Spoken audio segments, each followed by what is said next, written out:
discussion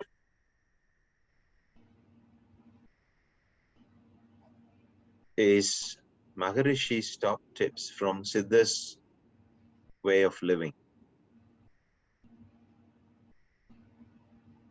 Maharishi has understood a lot of things and given it in an easily accessible way for a peaceful living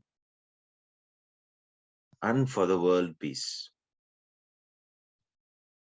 Siddhars are still regarded, particularly in South India, as people who have understood the nature and translated them for humanity to live in good health and to achieve success, and also to live in harmony with each other and with the natural environment. And Maharishi has described Siddhar's way of living as appropriate for all times, and it is still relevant, as you are going to see. And it is relevant for not just for people from South India, but for people all over the world, regardless of their nationality, their religion, regardless of caste or creed, education levels. So it applies to everybody, every human being. And in simple terms, Siddhar's way of living can be approached and described in three concepts. And I'm going to briefly introduce you to the three concepts as Maharishi has described. And then we can have a brief discussion. If there are any questions that people want to ask, you can ask. So the three concepts that Maharishi has extracted and abstracted from his learning about Siddhar's ways of living are as follows. First one is a concept called Mahir Boham. And I'll describe that in a minute. The second concept is called Idal. And the third concept is called Iravamai. These are all Tamil words. We will review them, review each of them briefly. So, Mahir Boham relates to the Panchendriya meditation that we just did. Boham means enjoyment. Mahir Boham refers to enjoying the enjoyment in a happy way, in an eternal happiness. And one of the important detail that Maharishi has very simply described is that whatever we enjoy through our 5 sense organs, which is the Panchendriyas. And then we experience that, we process that, we store that, and we decide what we want to do with those experiences that have been stored and realized. So those Panchendriyas, skin, taste, smell, sight, and hearing, we enjoy, experience the external world through those 5 sense organs. And what Maharishi says,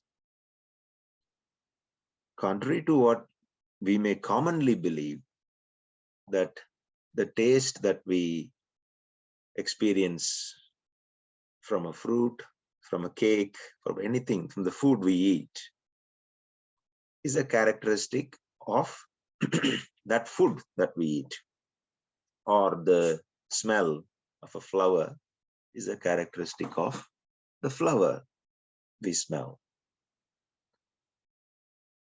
But Maharishi describes this as expenditure of our own energy. He highlights the only way that we actually experience the external world is through expending our own energy through the 5 sense organs. So that energy is also called biomagnetism. So in order to taste something, we spend our own energy through the sense organs, through tongue, and we taste, we experience. And likewise, all the other 5 things. So if the energy that is expended through these sense organs are beyond the withstanding capability of those sense organs, then that leads to molecular dearrangement and destruction of cellular level and the organ level. And then what we experience as enjoyment turns into painful experience, not a pleasure, but pain. You take any example, first cup of lassi might taste very well. 2 glasses, maybe, but after that, your stomach is distended. The taste sensation gets distorted also. And eventually, if you keep on doing that by having an unbalanced diet, then we all know that leads to disease, pain, disease, and death. So, likewise, more commonly what we are seeing, one of the things that we will all be aware of is the screens on our TV, phone, laptop. That also affects not just our eyes, but our attention. And eventually, it also affects the pattern of sleep. And that, if it continues, it affects our well-being, and that can lead to a lot of problems for us.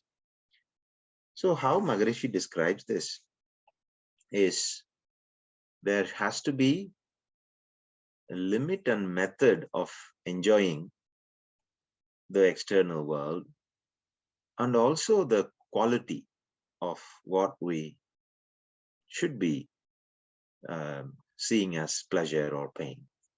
And he highlights 5 things that Sidhars have surfaced that we need to do with limit and moderation, and also good quality. So, அளவு முறை, அப்புறம் தரம் in Tamil. So the 5 dimensions or the 5 things that are part of this concept that needs to be understood really well, called Mahilbogam, is actually when we experience the external world, we spend our own energy through the sense organs. And if that energy expenditure through those organs are not limited and appropriately enjoyed with the method, then that will first lead to the destruction of the organ itself. That then in turn leads to pain, disease, and eventually death. And the 5 things that Maharishi has highlighted as Sidhars have expounded under Mahilbogam are Unavu, that is food, Urakkam, that is sleep, Ulaipu, that is work, udal uravu, which is sexual relationships. The fifth one is yennam, or thought. You remember these 5 things as part of Mahir Boham: food, sleep, work, sexual relationship, and thought. And you apply this in your own experience and assess the limit and method of that to realize whether there is a limit and method, and seek help. Learn from others, learn from those who know and have that knowledge for that Mahir Boham. And that is the first concept of Sidhars ways of living that Maharishi expounds. The second concept is called Idal, helping others, charity, duty also. So the way that Maharishi approaches this is very interesting. He begins by saying humanity, human beings are the most evolved beings on this planet, at least. And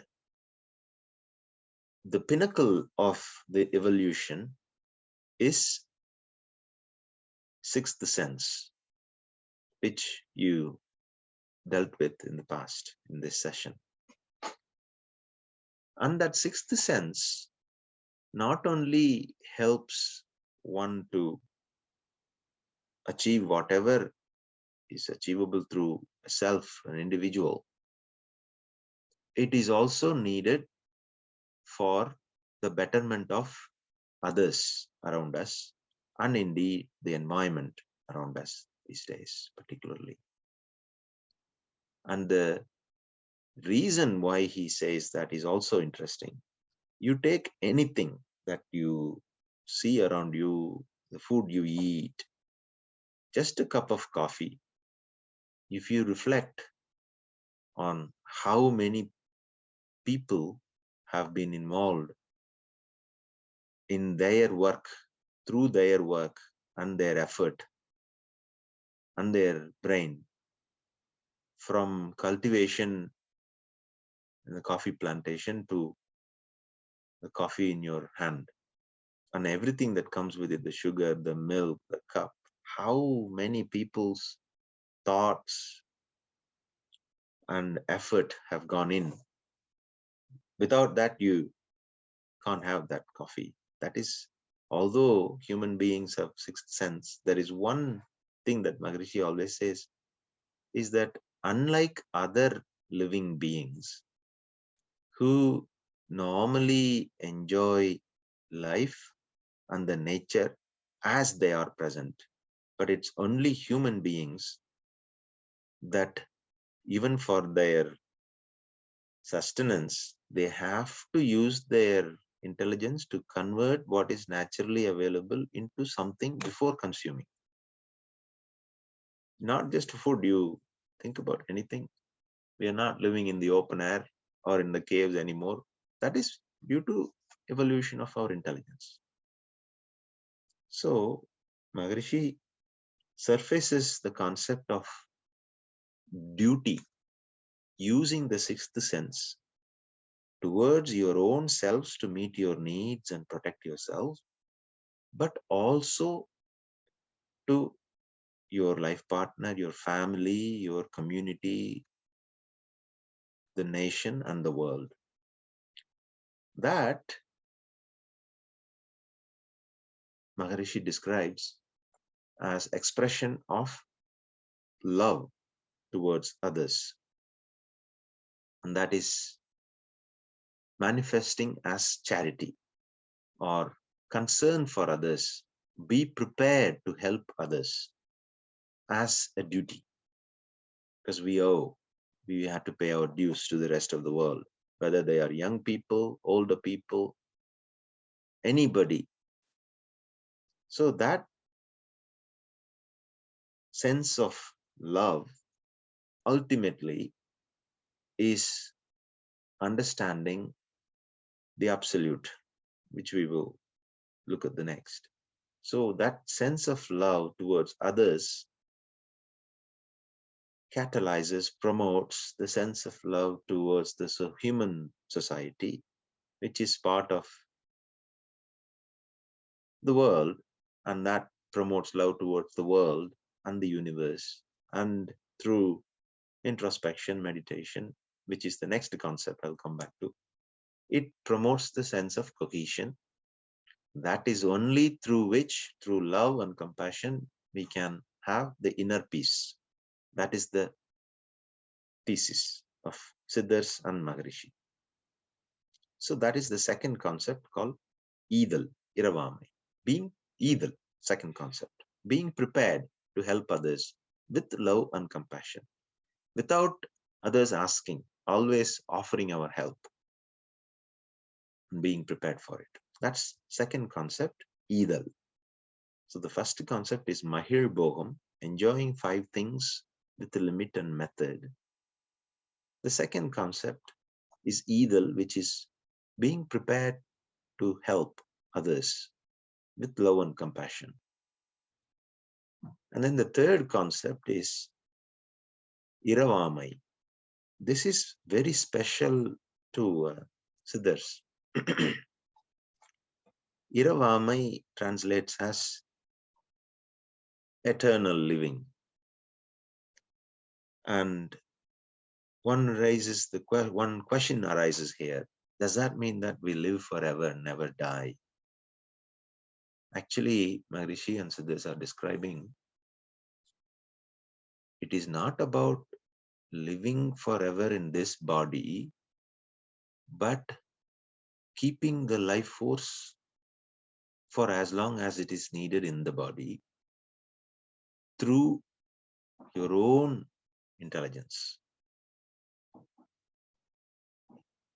That concept of Iravamai is further described by Maharishi and Sidhars. You may have read about Jiva Samadhi, which is the life force is in the body, but the body stops functioning.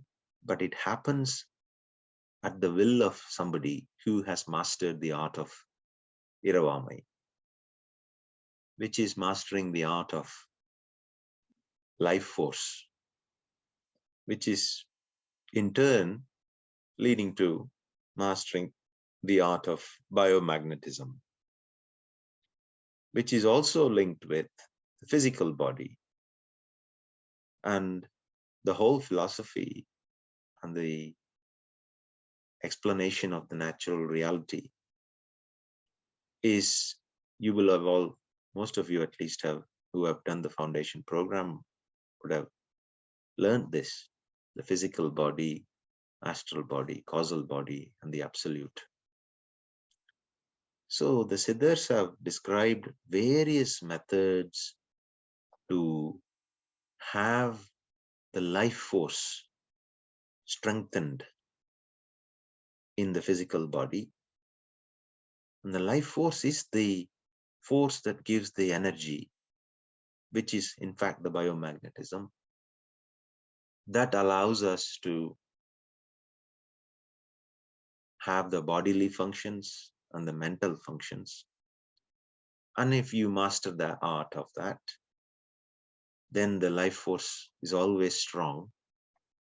And that same life force, over and above achieving the planes and pleasures of the world, also seeks to understand its origin. And that is the only way to have that complete knowledge and wisdom, and that self-realization that leads to inner peace, which in turn leads to world peace. So that, how do you achieve that?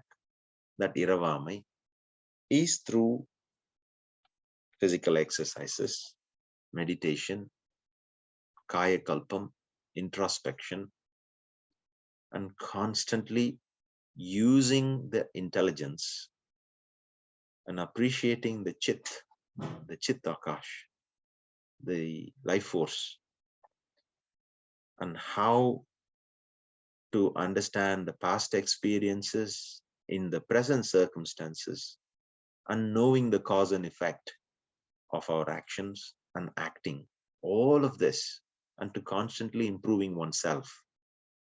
All of this is very simply given to us by Maharishi, called by Sidhars as Iravamai. Maharishi expounds this as meditation and introspection and living according to the principles that we've learned before.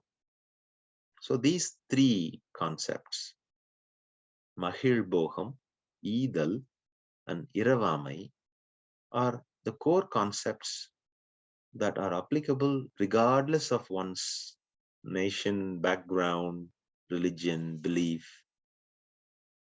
This is what has been coded and classified and demonstrated by Sidhars in many, many, many forms, in many ways, many words. And not just Sidhars, other saints, other literary stalwarts have also referred to that in works of, if you look at the work of Thiruvalluvar, look at the work of Ramalingar, Vallalar, that is, and many, many others have described the methods of that, which Maharishi has simplified it and codified it within the simplified Kundalini Yoga practice.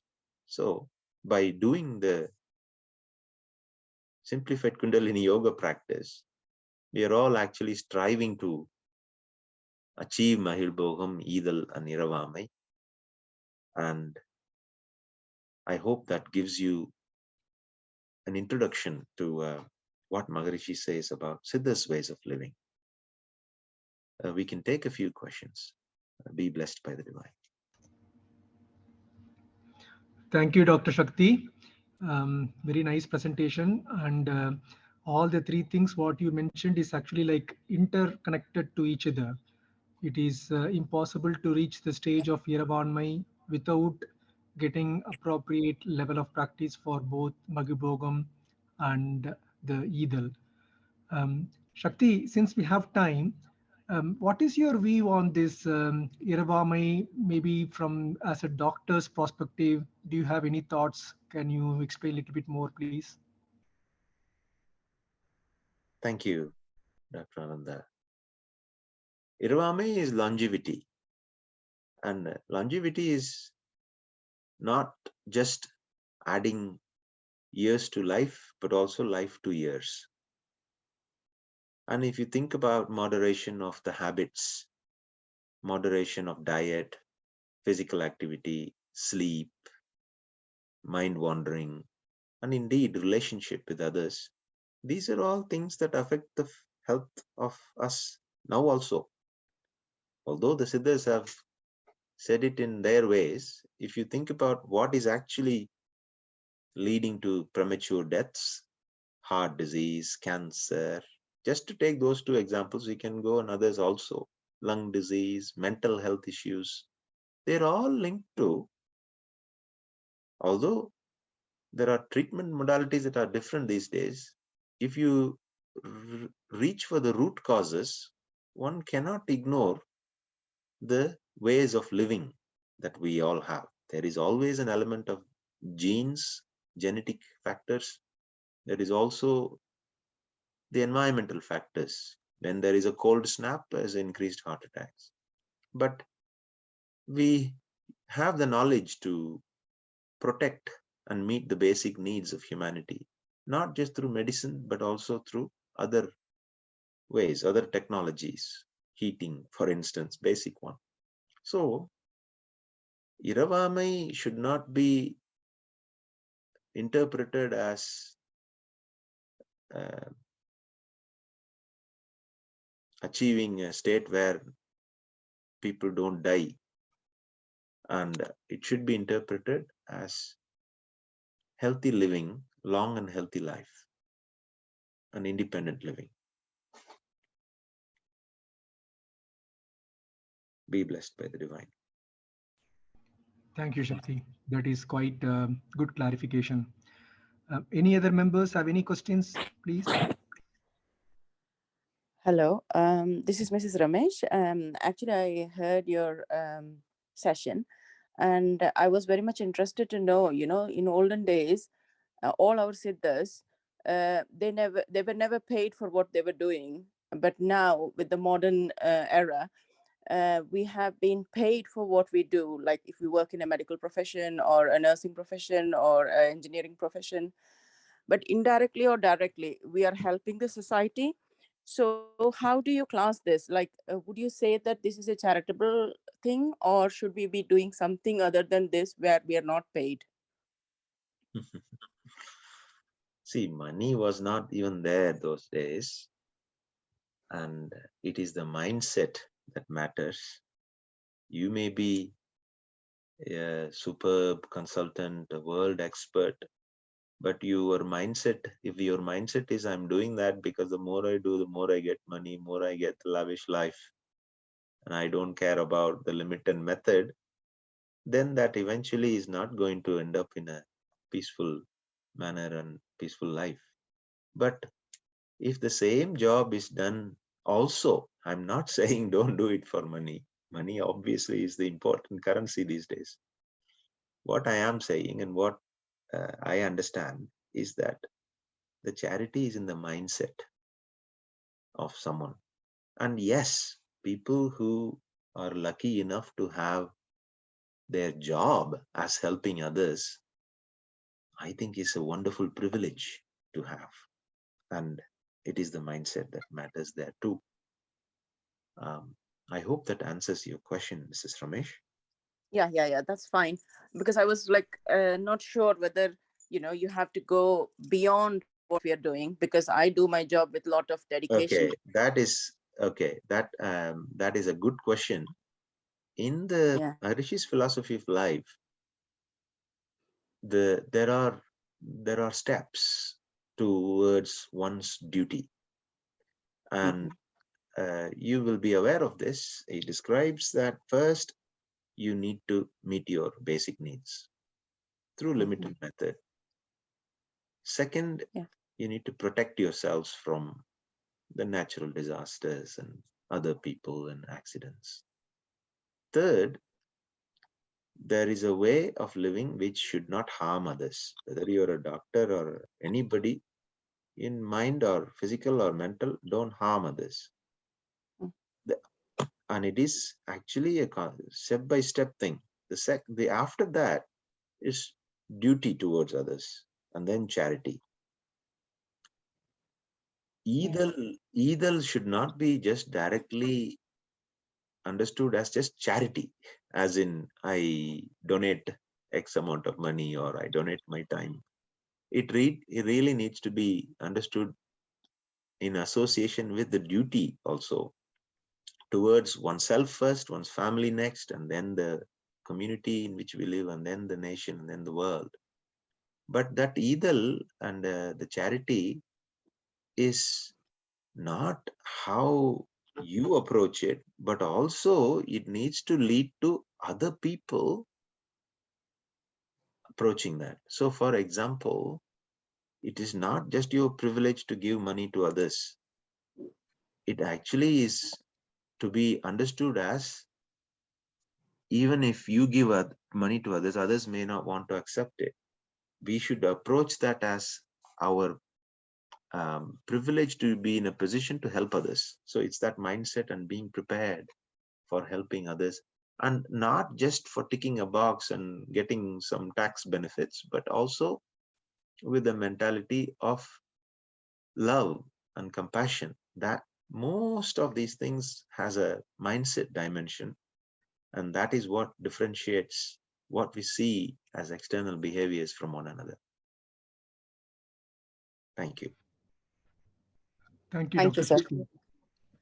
Mrs. Ramesh, since we have time, I also have almost similar thought or question like how you have raised. For example, I am a doctor. I have a wife and a daughter. We are living in a house with a mortgage. and working as a consultant in NHS, and we are paid quite a very respectful amount of salary every month. So I always think whether my job as a doctor by treating, helping patients, doing surgeries, will it really count as a good karma, or I am reaping the benefits in the form of my monthly salary. So how I try to work it out is, yes, monthly salary comes directly back to the bank. From there, I'm paying directly to the mortgage. So those things are necessary, because only with those things going in the background, I can concentrate more on my patients and treat more patients. But day to day, how I approach is, today, for example, being a consultant now, I know exactly what is going to happen on Monday, Tuesday, etc. We have our own fixed job plan. For example, if you take Monday, I do something like a small procedures, and it's like 8 procedures in the morning. And afternoon, I have a clinic which is like almost 15 or 16 patients. So Monday, I will go to the hospital with the mentality, today, this universe has given me the opportunity to help or treat 16 plus 8, 24 patients. Let me do the best possible under the sun, and let me come out evening 5 o'clock with a broad smile and with a satiety of helping others. So that should be the only aim. And in that day, intraday performance should not be affected by whether I'm paid for the session, what I'm doing, whether I got correct patients booked. Oh, I should be seeing only 14 patients, my secretary has booked 15 patients. Those kind of small things which will disturb our mind, we should try to keep it apart and think as if we are doing the whole day as a kind of a charity. Believe me, it will give so much of happiness, and you will have the same biomagnetic energy throughout the day, even in the evening. Of course, maybe once a month, open your bank account and spend maybe an hour or two on your financial investments, whether you're buying another property. So we can be a much better landlord. We can be a much better person. I mean, this what I understood from Maharishi's words. It doesn't mean that you need to have a very average life and not buying a second property, not growing further, not having a comfortable car. You can have everything with you. If you have a second property while you are renting, if you see that particular person, he seems to be a very kind person, a needy person, and fix the rent accordingly. Don't give something free, then somebody unwanted person will come inside and say. And don't be greedy in getting maximum out of the property. Never try to hide any tax payments or anything. We have so much of tax haven options. So we are using this road, we are using this infrastructure from the country. So let us do in the form of tax payment, and do it with a happiness rather than with a kind of uncomfortable feeling. So that gives us a lot of happiness in doing the job. At the same time, you will feel that you are not doing the job and getting paid, etc. And say, for example, this Saturday, please attend this Sky Yoga sessions every day at 8:30.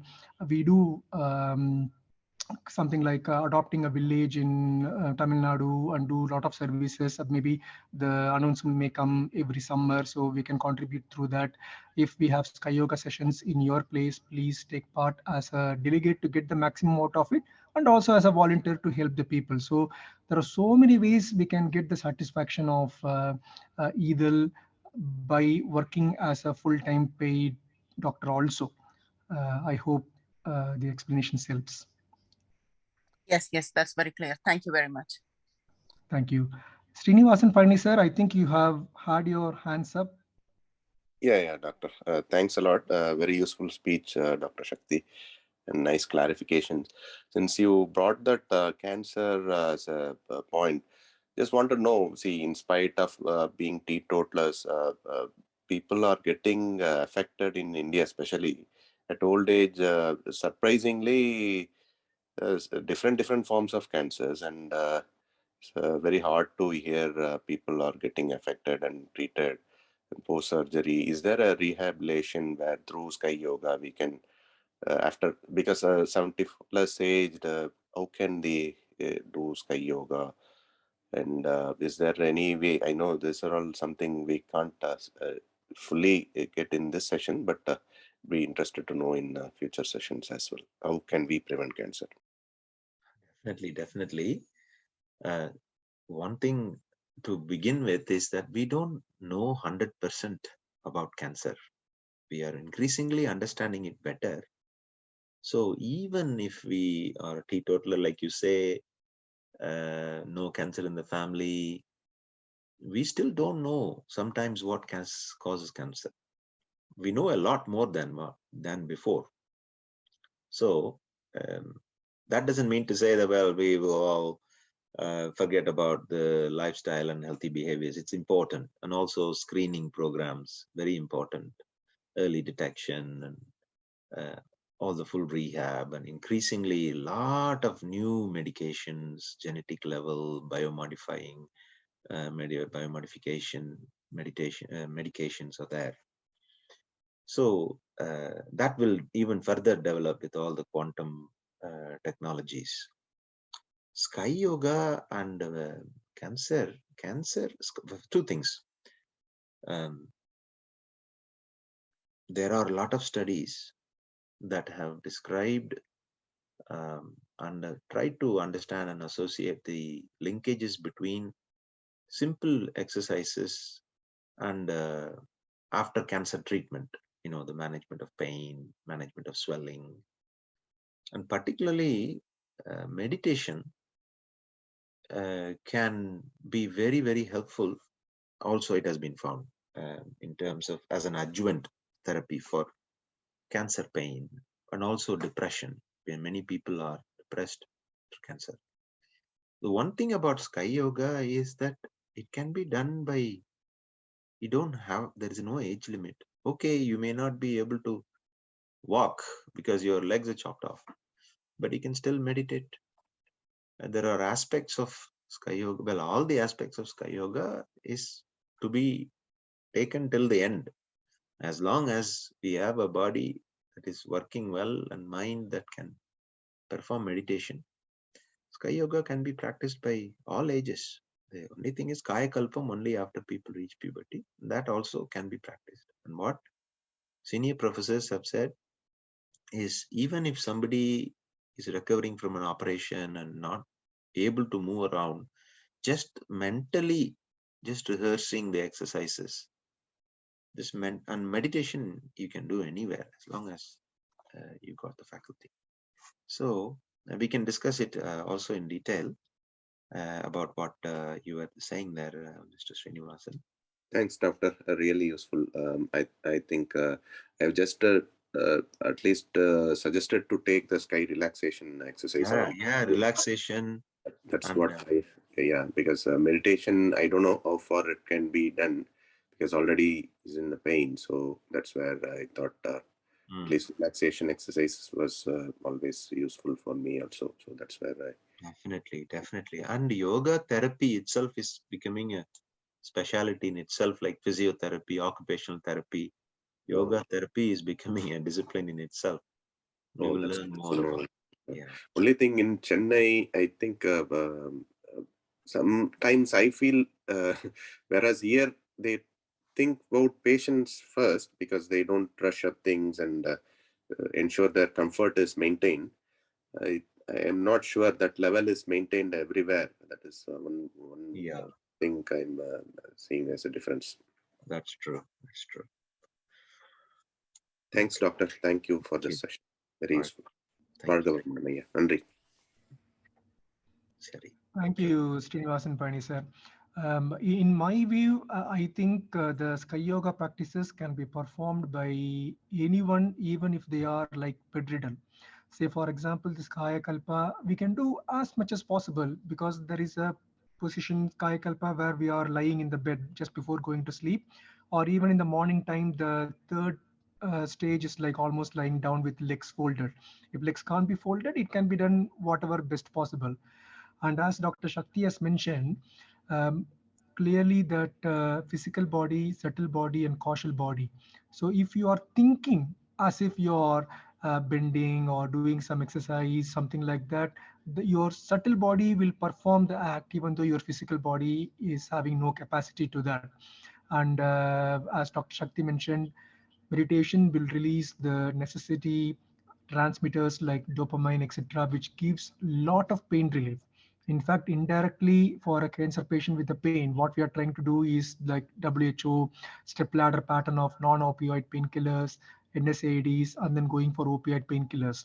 But if somebody is able to practice appropriate agna meditation, they can secrete their own internal opioids and dopamine, which is like, in my words, 1,000 times more powerful than the external one without the side effects. Say, for example, the opioids from outside can cause problems like nausea, vomiting, constipation, etc.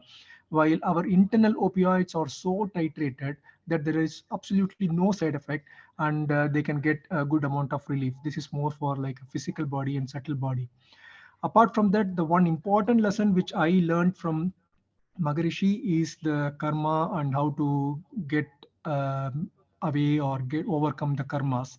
So if the person is able to understand that, okay, this is due to my prarabdha karma, which is a part of sanchita karma I've taken to expire in this lifetime, and try to avoid unnecessary bad agamya karma and make everything as much pleasing as possible. So as long as a person understands in this way, he or she will feel, okay, if I'm not spending my prarabdha karma this time, it will just go back to my balance in the sanchita karma, and it's going to follow in the next year. So whatever happening now is fine.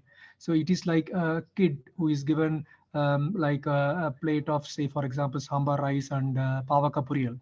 The kid likes the sambar rice but doesn't like the pavaka puriyal, and the mom gives a fixed amount of like a cup of sambar rice and maybe half cup of pavaka puriyal. So the kid will think, okay, I don't like this, but mom is not going to stop or allow me to escape from this. Let me finish the power cup reel first. So whatever it's bad taste or not, the kid tries to finish this off and then enjoys and savors a sambar rice for the rest of the meal. So it's like that. If anything bad happens, if we understand this, it is due to this principles, which is very, very nicely laid out by Maharishi. I don't think anybody has done such a good deep work compared to Maharishi. Or even if somebody has done a good deep work in this aspect, it will be as similar to Maharishi and never more than what we learned from Maharishi. And he has clearly done very nice talk on how to get above this karma. Karma vilirundu vidudalai பெறுவது எப்படி.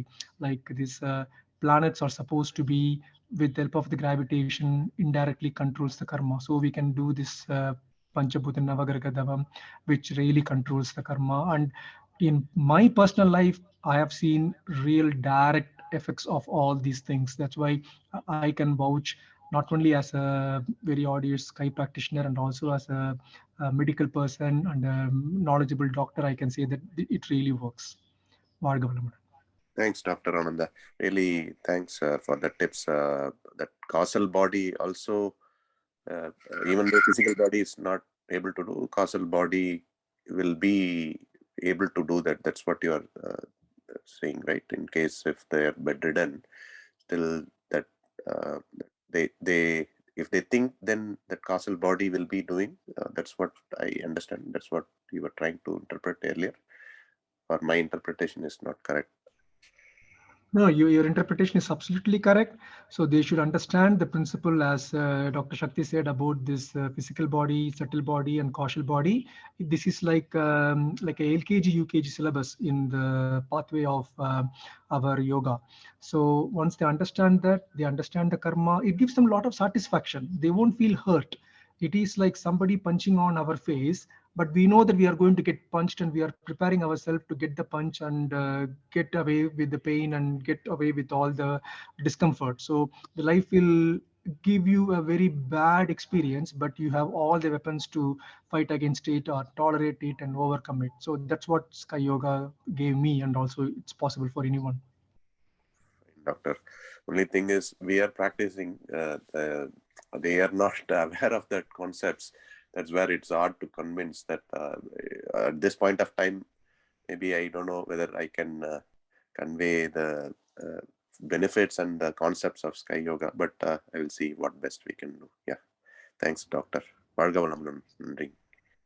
Again, if you feel it's very challenging to convince them, it is because of the karma. Because karma won't allow them to understand what you're explaining quickly, because once they understand this, they will overcome the karma.